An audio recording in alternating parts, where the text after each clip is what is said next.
Welcome to Today. I'm your host, Cameron Bowden, recapping the biggest headlines across the world in a quick 2 minutes.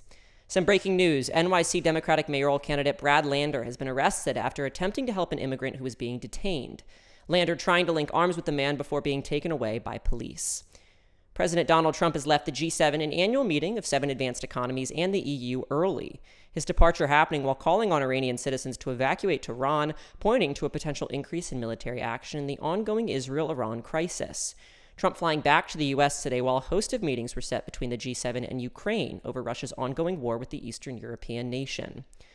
On the topic of the Israel-Iran conflict, Trump has called for Iran's unconditional surrender, sharing on Truth Social that, quote, "We know exactly where the so-called supreme leader is hiding, but he does not want Ayatollah Khomeini killed yet."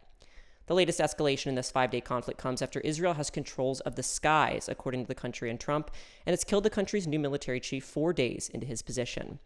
Also this hour, U.S. spies announcing that Iran was not attempting to build a nuclear weapon, with the Trump administration swiftly ignoring these statements.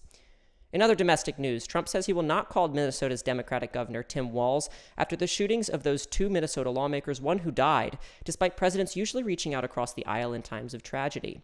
Trump also called the ex-vice presidential nominee, quote, "whacked out," saying, quote, "You know, I could be nice and call him, but why waste time?"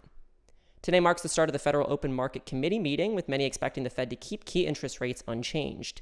The Fed, which is in charge of adjusting benchmark interest rates, is balancing historically low unemployment and slowing inflation with the potential impact of tariffs in the future, putting the central bank in a hard place.